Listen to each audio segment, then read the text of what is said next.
shall touch faith. Oh my God, what the fuck, Bible? Welcome to a monthly podcast presenting a brand new, very, very loose translation of the entire goddamn Hebrew Bible. Now, this is our second episode, our second chapter. Our first episode has been on the internet for about a month, and I was looking at the stats like crazy today, and apparently over 240 people have downloaded it. I don't know if that's a thing or not, but I know that some people in the Philippines have downloaded it. People in Cambodia have downloaded it for some reason. People in Switzerland. There are people in New Zealand. Mostly New York and California. This weekend, like 100 people picked up this podcast, and I have absolutely no idea why or how we got to them. So, excuse me. To everyone who has listened to this, I just want to say thank you for giving me your time. I hope you're enjoying it, and I hope you stay for the really, really long haul as we go through this entire text. Now, some people are picking up on this in Kansas and stuff. I noticed that I got a 1-star review today, and I'm a little concerned that people don't realize what this is.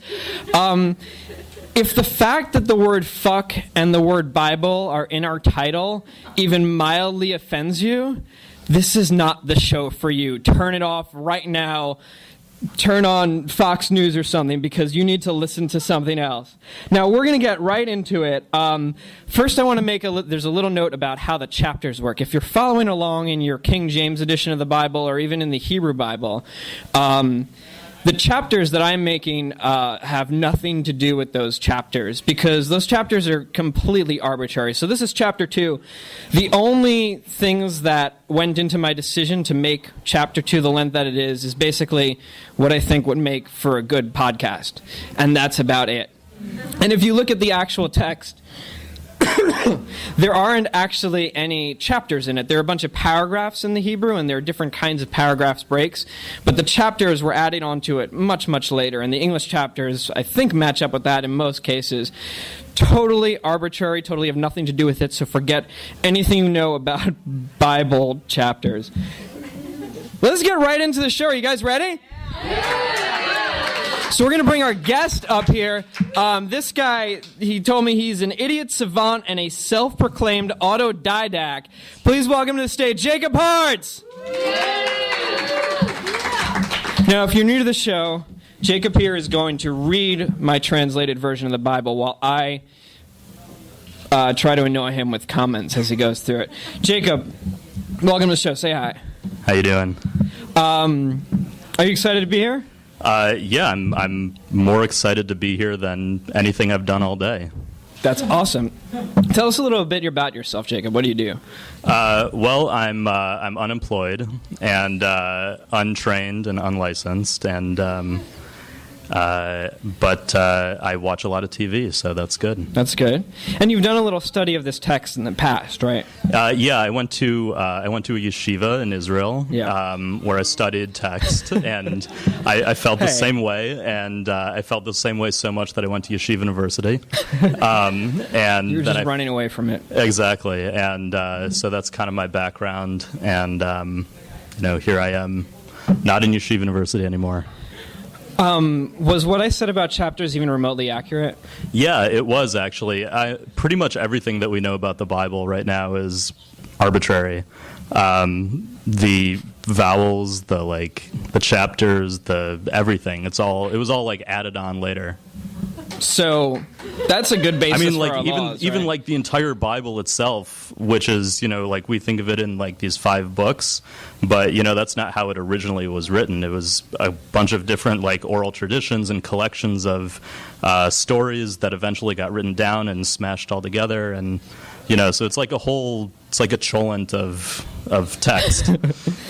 For those of you who don't know, cholent is a traditional... It's a goulash of text. Jewish stew that's served on the Sabbath. And I think we're going to get into the differences between the texts this week as we go through the second chapter of this My Bible that I made up. This is a question that I asked all my guests. What's your first memory of me, David Tuckman? Oh, wow. I can actually tell you the first memory of you that I have, which is with my wife, Tamima. And who's here right now? Who's here right now. Do you want to wave to her? Oh. And her friend Jessie, and we met you, and they were like freaking out because you had cut your hair. And I could not have given less of a shit because I didn't know that you used to have long hair. So, like, to me, that was just you. Yeah. And that's my earliest memory. So to the people who are listening to this, I'm just some asshole who's translating the Bible. Right. Basically, it's all about your first impression on people. Mine to you is a guy with short hair. Yeah, well, now you have kind of like medium length hair, I would say, so you've come a long way. For those of you listening at home, Jacob tonight is wearing a bow tie, and he looks very sharp. And he's not the only person wearing a bow tie here tonight. There's somebody in the front row who is also wearing a bow tie. So if you come to see this show at the Parkside Lounge in New York City, it is something that you dress up for, just so you know. So the next question that I want to ask you is, what is your earliest memory? Because we're getting into the past here. We're delving into our memories. Yeah, go for it. What's your earliest memory of the Bible or of the Torah? My earliest... Well, I didn't grow up religious. I should get that right away. And so... I did. So my earliest memory is of the Bible. Like, I couldn't even say. Like, I went to Hebrew school on Sundays, and I guess I remember reading about, like, you know, the stories that everyone knows, like Noah and Adam and Eve, and like what we're going to talk about today. But like it, you know, it was just kind of like, it was like anything else to me. It could have been Greek mythology. It could have been anything. But I definitely had an illustrated book of the Bible when I was a kid. And that's kind of like, to this day, informed how I think about the characters in the Bible.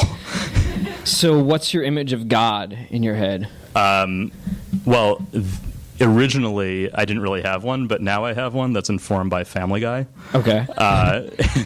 So like, and mine also, is always the big guy from The Simpsons who yeah, points like at with Homer. the big feet and everything. Yeah. But like, you know, the God in Family Guy, I think, is like a very good portrayal of God in reality, which is kind of like a bit of a chauvinist asshole.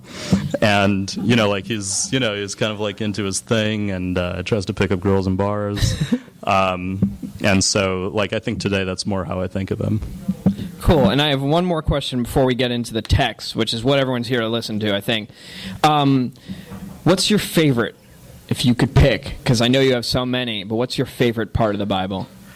I do have many. I'm going to actually list two. Okay. The first one that's like actually a story is Korach, who's a character who like stand. I know. Korach. I gave like a Devar Torah. Oh, nice. Yeah. That makes sense. I gave like a speech at my synagogue one time entitled "Korach was right."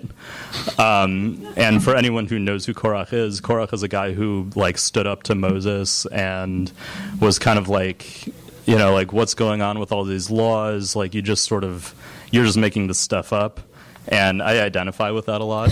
So I like Korach, and I think he's a sympathetic character, and I think he gets poorly treated by the textual tradition. Mm-hmm. But I also like Ecclesiastes, Kohelet, because I think it like gives voice to a lot of the like nihilism and uncertainty about the world that we all feel. Mm-hmm. Cool. Well, we're going to get to that in probably a decade from now at the rate we're going. But right now, we're up to chapter 2. Are you ready to read with me, Jake? Oh, I am ready. Awesome. All right, guys. Are you guys ready to hear this? This is a loose translation of the Torah, Book 1, in the beginning, chapter 2, in which the whole Paradise Lost thing goes down, and Cain and Abel take sibling rivalry a little bit too far. In the day, Jehovah created the land and the skies. But at that time no grass or shrub had grown in the fields, as the Lord Jehovah had not yet rained upon the ground, and there was no man around to till the soil. A spring formed from within the land, and sated the surface of the water. And Jehovah the God formed man from the dust of the land, and blew the wind of life into him, turning man into a living creature. So you know how last month we went through that whole 6 days thing where God created the entire universe, including man and animal, and now it's happening in just one day in one very quick paragraph? And back then, God's name was God, not Jehovah? Well, fuck you. This is the Bible. Then the Lord Jehovah planted a garden in Eden in the east and put the man he'd made there. I like to think of Eden as like God's little dollhouse, basically. From the ground of this garden, God brought forth every tree that was nice to look at and good to eat. In the center of the garden, he planted the tree of life and the tree of knowledge of good and evil.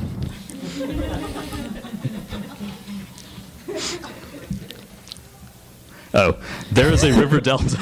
No interruption there. Yeah. There's a river delta in Eden that waters the garden and splits into 4 branches. The first branch is called Pishon, and it winds through the land of Havilah, which is where the really good gold is.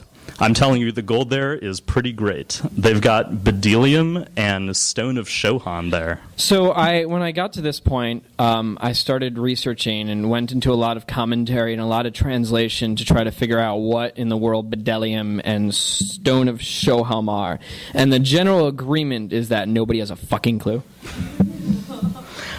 Gihon, the second river, makes its way through the land of Cush. The third river is Hiddekel. But you probably know it as the Tigris.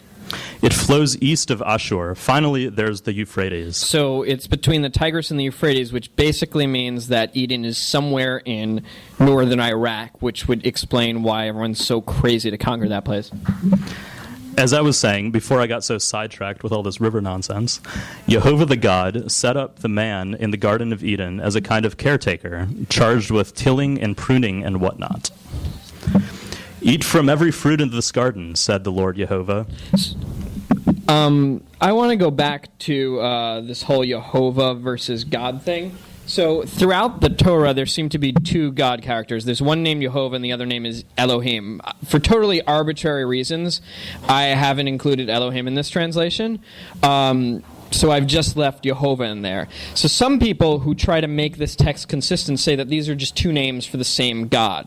This kind of makes sense because every once in a while the 2 names are right next to each other. Others say that the names come from 2 separate texts, as Jacob was talking about earlier, that were stitched together, and they also point to the conflicting narratives that we've just seen to support this interpretation of the whole story. If I could interject, Go actually, ahead. Elohim is a name which is common to a lot of Near Eastern religions, and Jehovah or Yahweh is like the specific Hebrew God. Excuse me. We're not allowed to say that. Awkward. I just took God's name in vain. Well, yes. I'll wait for the lightning bolt. Eat from every tree in the garden, the Lord Jehovah commanded the man, except for the tree of knowledge of good and evil. If you eat from that tree, you will die immediately. So this is totally arbitrary and kind of a dick move. I know that personally, whenever anybody tells me not to do anything, I immediately want to do that thing. It's probably not a good idea for man to be all alone, Jehovah told himself. I'm going to create a helper perfectly suited to him. God created all the beasts of the field and the birds of the sky. Like I said, this totally contradicts chapter 1. The birds and the beasts were already created last month, but now they're getting created again. But it's the Bible. It doesn't make sense. Let's just keep going. God then brought all of these creatures before the man, who named each and every one. This was probably incredibly tedious. Not surprising, the man was not able to find a suitable helper among all of these animals. Thinking quickly, God invented the field of anesthesiology, put the man into a deep sleep, and removed one of his ribs, closing up the flesh immediately. Temple of Doom style. God built that one tiny rib into a woman and brought her to the man. The man was more than a little into her, to say the least. I just want to point out here that first we go through the entire animal kingdom, and then God suggests that man mate with a woman. So we covered all of bestiality. Hastily, the man wrote a crappy poem.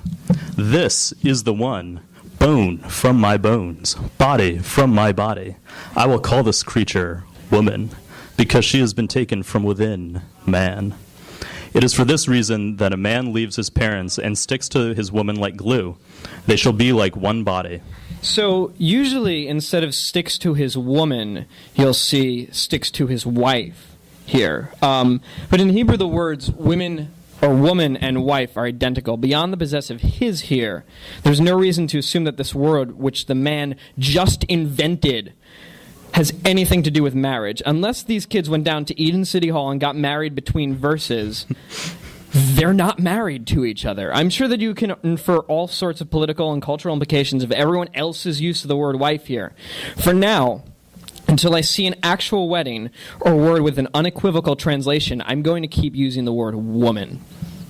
Anyway, the two of them, this man and his woman, were both naked, but not embarrassed about it at all. Like gross, annoying nudists.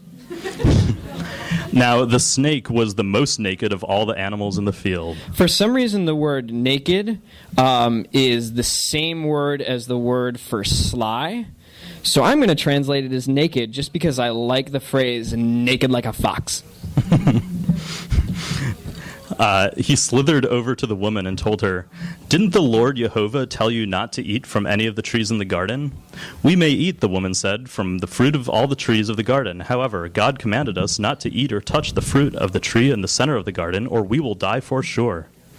"Listen," the snake said, "you're not going to die for sure. God is scared. He knows that on the day you eat from this tree, your eyes will be opened and you'll be like a god. You'll be like the God. You'll become a knower of good and evil." You'll realize that 3D movies are a waste of money. The woman looked at the tree. It seemed very tasty. Just looking at the tree and its fruit provoked desire in her. And it would be nice to be wise, wouldn't it? She took from the tree and ate.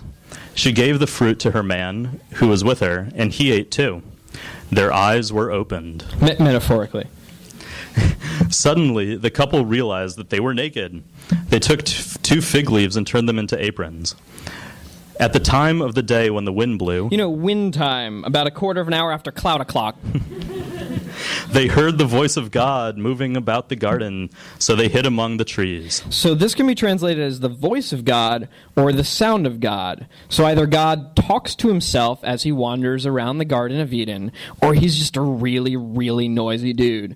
Either way, it's weird because he's God and he's not corporal. "Where are you?" God called out to the man. "I heard your voice in the garden," the man said, "and I saw that I was naked, so I hid." Who told you you were naked?" This is probably God's silliest line. "You ate from the tree I commanded you not to eat from, didn't you?" "It was the woman," the man said. "The woman gave it to me. She gave me the fruit and I ate it."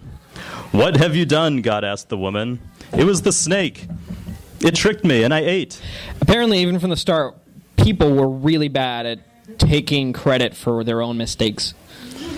"You are cursed," Jehovah the God told the snake. "From this day forth you shall be singled out from among the other animals and be forced to walk on your belly." This means that the snake was not walking on its belly before, which means it probably had legs before, which means for some reason the Bible felt that description wasn't important enough to include, which means the Bible is terrible at description. "You shall eat only dust." And small rodents in the coolest possible way. "There will be hatred between you and the woman, between your offspring and hers. They shall bruise your head, and you will bruise their ankles." Now that God was in a cursing groove, he moved on to the woman.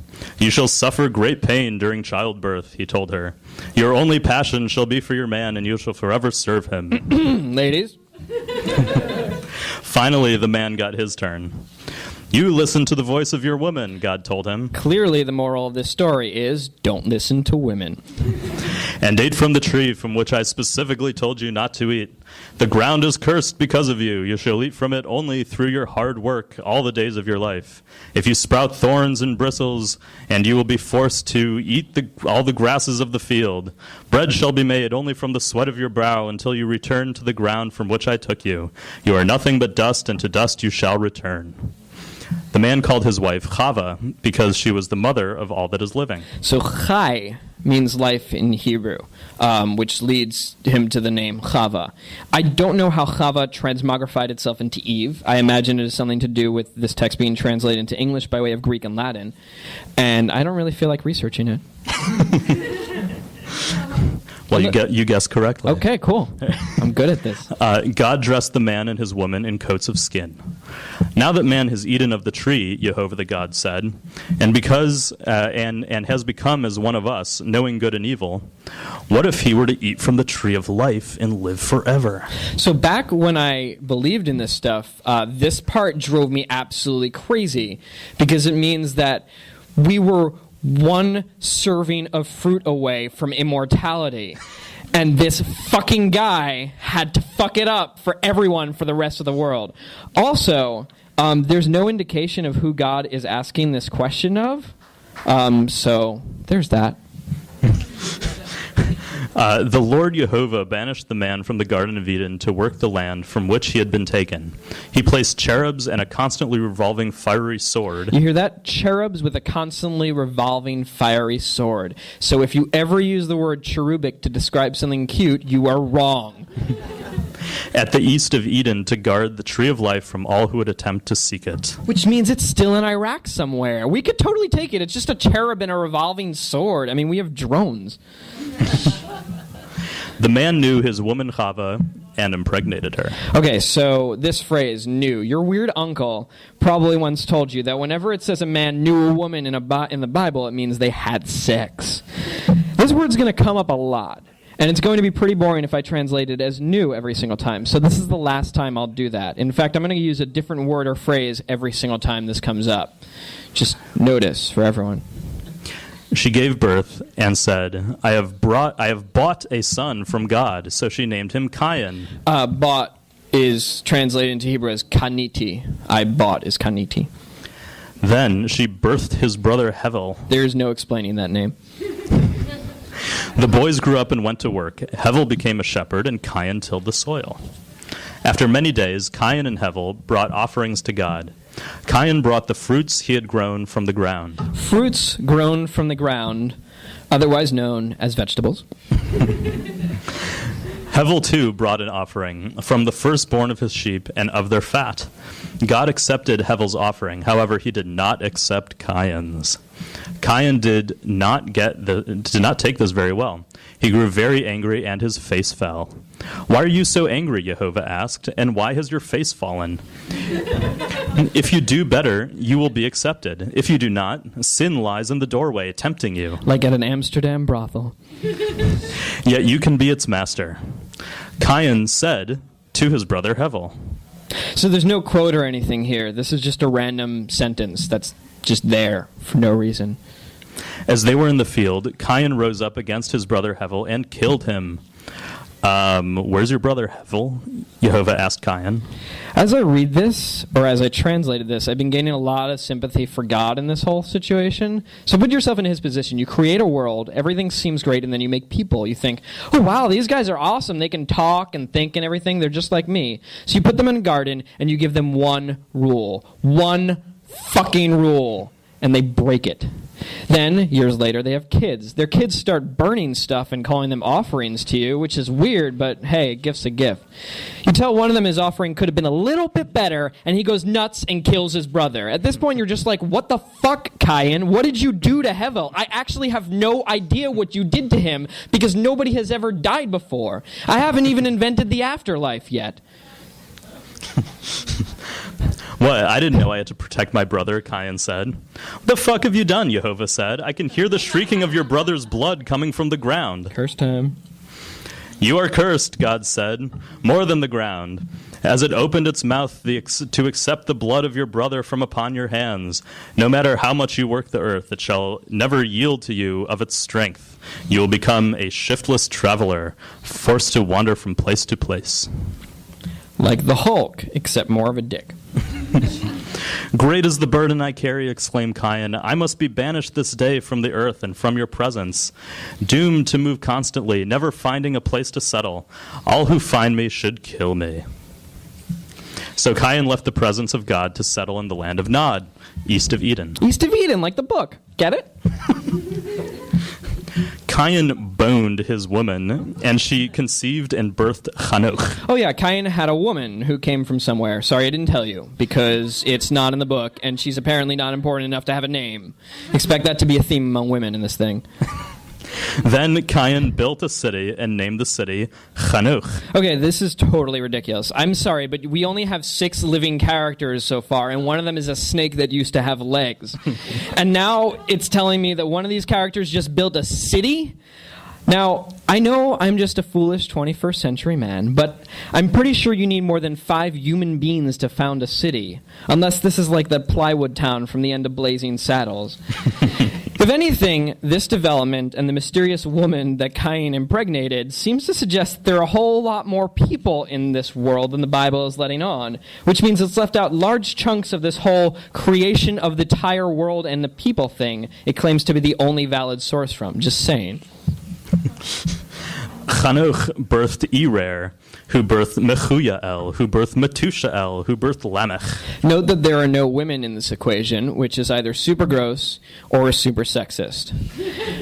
Or super sexy. Lamech took 2 women. Greedy Lamech.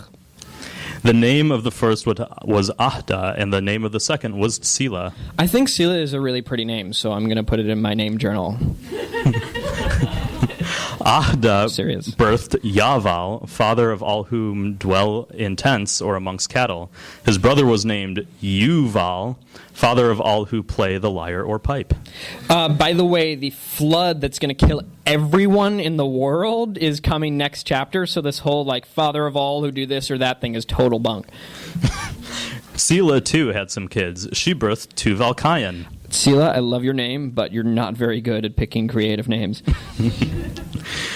Who was a worker of copper and iron. Tuval-Cain's sister was named Naamah.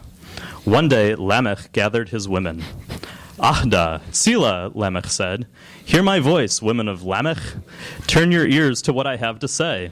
I killed a man for wounding me and a boy for bruising me. If Cain is avenged 7-fold, then let Lamech be avenged 77-folds. Lamech was never heard from again.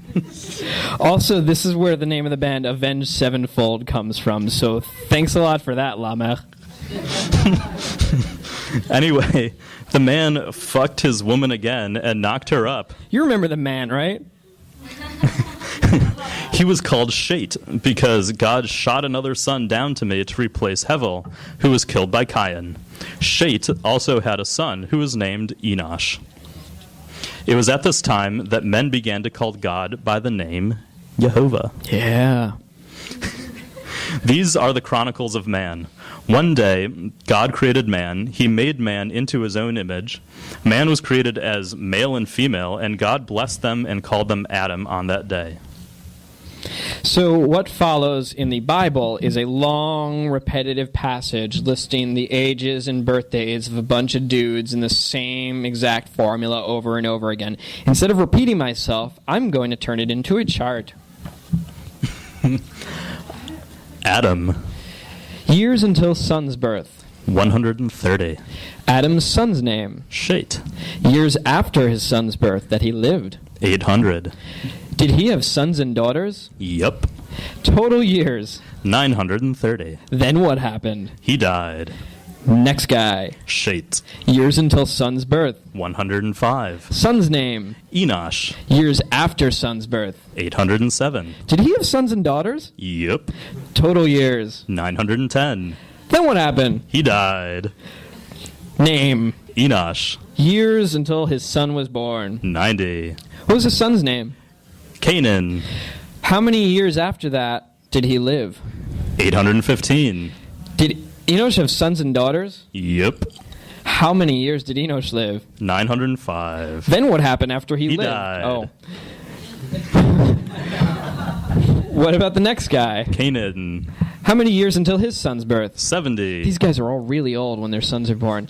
What was his son's name? Mahalalel. Years after his son's birth. 840. Did he have sons and daughters? Yup.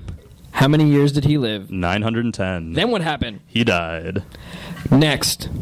Mahalalel. Years until son's birth at a crazy age. 65. Son's name. Yared. Years after son's birth. 830. Did he have sons and daughters? Yup. How many years did he live? Let's see if we can- 895. Okay, 830 plus 60. Yeah, okay. Then what happened? He died. His son's name. Yared. Years until son's birth. 62. Son's name. Chanuch. Years after son's birth. 800. Did he have sons and daughters? Yep. What's 800 plus 62? 862. Yep. Then what happened? He died. Next guy. Chanuch. Years until his son's birth. 65. Son's name. Metushalach. Yes. Years after son's birth. 300. Did he have sons and daughters? Yep. This one's even harder. What's 300 plus 65? 365. Then what happened? He became no more because he walked with God. He didn't die. He became no more because he walked with God. Metushalach was kind of a late bloomer, wasn't he? Yeah, it took him 187 years to knock some chick up. That's impossible. What was his son's name? Lamech. How many years after his son's birth did Metushalach live? 782. Did he have sons and daughters? Yes, he did. Final tally. 969. Then what? He died. This last guy, Lamech. Lamech was 82 when he had Noach. Noach was named Noach because it was said that he would provide leaf. Nachum is comfort from the toil and hardship that went into working in the cursed land, which he did, sort of. And he was 595 years old when he continued to live after his son. Did he have sons and daughters? Yes, he did. We're almost at the end. Then what? 777. And? He died. Yes. Okay. Back to narrative. When Noach was 500, he had Shem, Ham, and Japhet. At this point, the population of men exploded, and the men had daughters. The Son of God saw that the daughters of men were hot as fuck, and they took them as their women. That's what it says. So the sons of in the Bible. Yeah, the sons of God, who are not the people we've been talking about, not the sons of men, were really attracted to the woman and came down to our world to get their fuck on. Supposedly, this is an actual event that happened in the history of the world. The literal sons of God had sex with human ladies because they were just too damn hot. So just let that sink in. Jehovah realized that he was stretched a bit too thin. After all, man was only flesh, and the Spirit of God could not dwell in him forever. He decided to put a 120-year cap on lifespan. It's very nice that this rule has been established, but as you see really, really soon, it gets broken constantly. Then, and also afterwards, the Nephilim showed up. These were the product of the fun, sexy times the Son of God had with the daughters of men. The Nephilim were the great strong ones who will be forever known as men of God. So in medieval France, there's this guy named Rabbi Shlomo Yitzchatsky who wrote a running commentary to nearly every Jewish holy book under the nom de plume Rashi. His stuff is still used all the time in religious understanding of this stuff, and I plan on referring to him often. According to Rashi, the Nephilim were giants, like actual literal giants who walked and talked and lived atop beanstalks. Okay, sure. So that's chapter 2 of this crazy book. I hope you guys enjoyed it. What do you think of chapter 2? All right. It's a little longer than chapter 1, isn't it? I want to thank you so much for coming out here tonight here at the Parkside Lounge. If you've enjoyed this, and I'm talking to my audience and people listening at home, please, the best way for this thing to get noticed is write a review on iTunes, or because this is where this podcast is listed. Give it a 5-star rating, write a nice review. If you didn't like this, just keep it to yourself. You can find us on the internet at facebook.com/OMGBible, on Twitter at OMGWTFBIBLE, and our website is www.omgwtfbible.com. And you can find everything there. You can find our live dates there.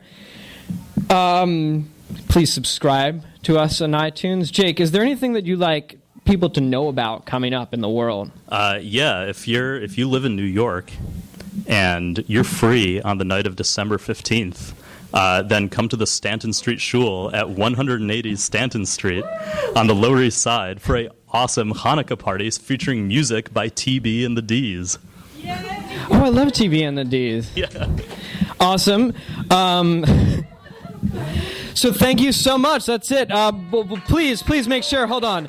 Make sure to join us, make sure you subscribe so that you automatically download the next installment, because next month in the Bible, it's bath time. Yeah.